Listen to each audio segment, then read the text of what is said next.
നമസ്കാരം. BMC news live കൊച്ചിയിലേക്ക് സ്വാഗതം. വാർത്തകൾ വായിക്കുന്നത് അഞ്ജിത പീറ്റർ.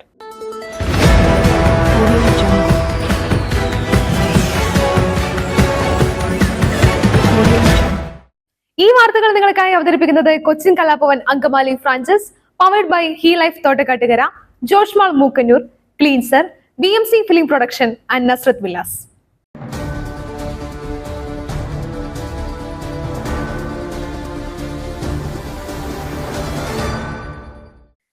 കനത്ത മഴയിൽ ഡൽഹി വിമാനത്താവളത്തിലെ മേൽക്കൂര തകർന്നു വീണു, ഒരു മരണം.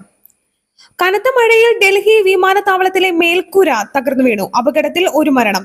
ടെർമിനൽ 1-ലെ കൂറ്റൻ മേൽക്കൂരയാണ് തകർന്നു വീണത്. പുലർച്ചെ 5:30-യോടെയാണ് അപകടം സംഭവിച്ചത്. മരിച്ചവരെ കുറിച്ച് വിവരങ്ങൾ പുറത്തു വന്നിട്ടില്ല. കാറുകൾ ഉൾപ്പെടെ നിരവധി വാഹനങ്ങൾ തകർന്നു. ടെർമിനൽ 1-ലേക്കുള്ള സർവീസുകൾ താൽക്കാലികമായി നിർത്തിവച്ചിരിക്കുന്നതായി അധികൃതർ അറിയിച്ചു. 3 ഫയർഫോഴ്സ് യൂണിറ്റുകൾ ഉടൻ സ്ഥലത്തെത്തി രക്ഷാപ്രവർത്തനം നടത്തി. കനത്ത മഴയെ തുടർന്ന് ഡൽഹിയിൽ പലയിടത്തും വെള്ളക്കെട്ടുണ്ടായി. വ്യാഴാഴ്ച രാത്രി മുഴുവൻ ഡൽഹിയിൽ വ്യാപക മഴയാണ് ലഭിച്ചത്. 2 ദിവസത്തിനകം ഡൽഹിയിൽ കാലവർഷം ശക്തമാകും. മഴയെ തുടർന്ന് ഡൽഹി നഗരത്തിൽ ഗതാഗതക്കുരുക്കും രൂക്ഷമാണ്.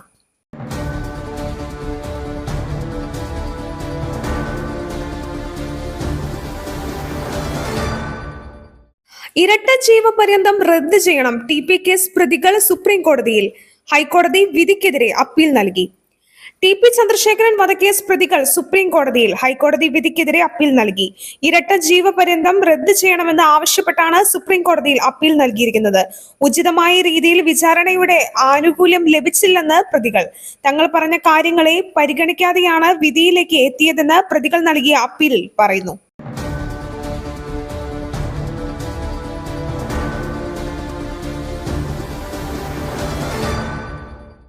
നീറ്റ് പരീക്ഷാ ക്രമക്കേട് പാർലമെന്റിൽ ഉന്നയിക്കാൻ പ്രതിപക്ഷം, നേരിടാൻ മുന്നൊരുക്കവുമായി സർക്കാർ. കേന്ദ്ര വിദ്യാഭ്യാസ മന്ത്രി ഇടപെട്ടേക്കും. നീറ്റ് UG പരീക്ഷയിലെ ക്രമക്കേട് പ്രതിപക്ഷം പാർലമെന്റിൽ ഉന്നയിച്ചേക്കും. ഇതിനെ നേരിടാൻ സർക്കാർ തയ്യാറെടുക്കുകയാണ്. വെള്ളിയാഴ്ച ലോക്സഭയിൽ പ്രതിപക്ഷം നീറ്റ് വിഷയം ഉന്നയിച്ചാൽ കേന്ദ്ര വിദ്യാഭ്യാസ മന്ത്രി ധർമ്മേന്ദ്ര പ്രധാൻ ഇടപെട്ടേക്കും. ഇരുസഭകളിലും രാഷ്ട്രപതിയുടെ പ്രസംഗത്തിനുള്ള നന്ദി പ്രമേയ ചർച്ചയിൽ പ്രതിപക്ഷം നീറ്റ് വിഷയം ഉന്നയിച്ചേക്കുമെന്നാണ് വൃത്തങ്ങൾ അറിയിച്ചത്.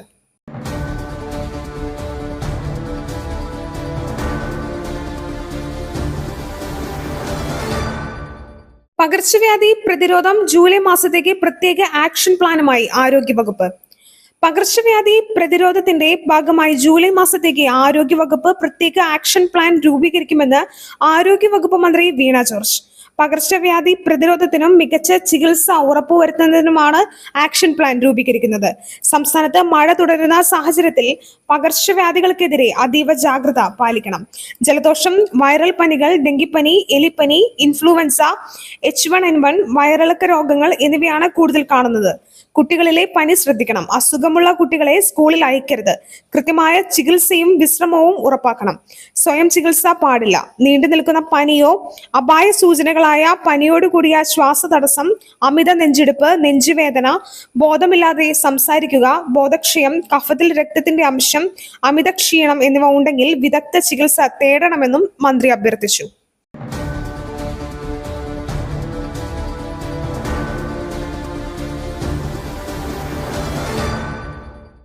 ലോക്സഭാ തെരഞ്ഞെടുപ്പ് അവലോകനം മുഖ്യ അജണ്ട. CPIM-ന്റെ നിർണായക കേന്ദ്ര കമ്മിറ്റി യോഗം ഇന്ന്. CPIM-ന്റെ നിർണായക കേന്ദ്ര കമ്മിറ്റി യോഗം ഇന്ന് ഡൽഹിയിൽ ആരംഭിക്കും. ലോക്സഭാ തെരഞ്ഞെടുപ്പ് അവലോകനമാണ് 3 ദിവസത്തെ യോഗത്തിന്റെ പ്രധാന അജണ്ട. കഴിഞ്ഞ പോളിറ്റ് ബ്യൂറോ യോഗം പ്രാഥമിക അവലോകനത്തിന് ശേഷം കേരളത്തിലെ തെരഞ്ഞെടുപ്പ് പ്രകടനം നിരാശാജനകമെന്ന് വിലയിരുത്തിയിരുന്നു. കേരളത്തിലുണ്ടായ തിരിച്ചടികൾ സംബന്ധിച്ച് വിശദമായ അവലോകനം കേന്ദ്ര കമ്മിറ്റി യോഗത്തിൽ ഉണ്ടാകും. കീഴ്ഘടകങ്ങളിൽ നടന്ന ചർച്ചകളിൽ മുഖ്യമന്ത്രിക്കും സർക്കാരിനും എതിരെ കടുത്ത വിമർശനങ്ങൾ ഉയർന്നിരുന്നു. കേന്ദ്ര കമ്മിറ്റി യോഗത്തിലും വിമർശനം ഉയരാൻ സാധ്യതയുണ്ട് എന്നാണ് നേതാക്കളിൽ നിന്നും ലഭിക്കുന്ന സൂചന.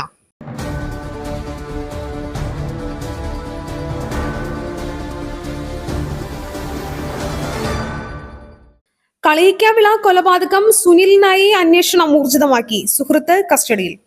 തിരുവനന്തപുരം കളിയിക്കാവിളയിൽ കോറി ഉടമ ദീപുവിനെ കൊലപ്പെടുത്തിയ കേസിൽ 2ാം പ്രതി സുനിലിനായി അന്വേഷണം ഊർജിതമാക്കി തമിഴ്നാട് പോലീസ്. കേസിൽ സുനിലിന്റെ സുഹൃത്തിനെ കസ്റ്റഡിയിലെടുത്തു. പൂങ്കുളം സ്വദേശി പ്രദീപ് ചന്ദ്രനെയാണ് തമിഴ്നാട് പോലീസ് കസ്റ്റഡിയിലെടുത്തത്.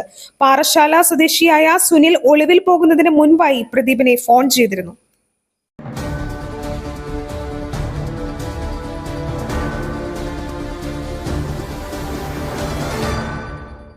ആയുഷ്മാൻ ഭാരത് പദ്ധതിക്ക് കീഴിൽ 70 വയസ്സിന് മുകളിലുള്ള എല്ലാവർക്കും സൗജന്യ ആരോഗ്യ സംരക്ഷണം. രാഷ്ട്രപതി 70 വയസ്സിന് മുകളിലുള്ള എല്ലാ പൗരന്മാർക്കും ആയുഷ്മാൻ ഭാരത് ആരോഗ്യ ഇൻഷുറൻസ് പദ്ധതി പ്രകാരം സൗജന്യ ചികിത്സ നൽകുമെന്ന് പ്രസിഡന്റ് ദ്രൗപദി മുർമു. രാജ്യത്തെ 25,000 ജൻ ഔഷധി കേന്ദ്രങ്ങൾ ആരംഭിക്കുന്നതും അതിവേഗം പുരോഗമിക്കുകയാണെന്നും പാർലമെന്റിന്റെ സംയുക്ത സമ്മേളനത്തെ അഭിസംബോധന ചെയ്യവേ അവർ പറഞ്ഞു.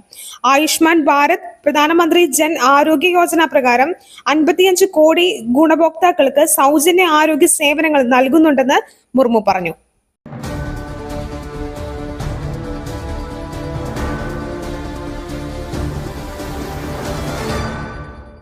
സംസ്ഥാനത്ത് ശക്തമായ മഴ തുടരാൻ സാധ്യത. 9 ജില്ലകളിൽ യെല്ലോ അലർട്ട്. സംസ്ഥാനത്ത് ഇന്നും ശക്തമായ മഴ തുടരാൻ സാധ്യതയെന്ന് കേന്ദ്ര കാലാവസ്ഥാ വകുപ്പിന്റെ മുന്നറിയിപ്പ്. 9 ജില്ലകളിൽ യെല്ലോ അലർട്ട് പ്രഖ്യാപിച്ചു. കേരള, തമിഴ്നാട് തീരങ്ങളിൽ ഉയർന്ന തിരമാലയ്ക്കും കടലേറ്റത്തിനും സാധ്യതയുണ്ട്. ഇടുക്കി, എറണാകുളം, തൃശൂർ, പാലക്കാട്, മലപ്പുറം, കോഴിക്കോട്, വയനാട്, കണ്ണൂർ, കാസർഗോഡ് ജില്ലകളിലാണ് യെല്ലോ അലർട്ട് മുന്നറിയിപ്പ് നൽകിയിട്ടുള്ളത്.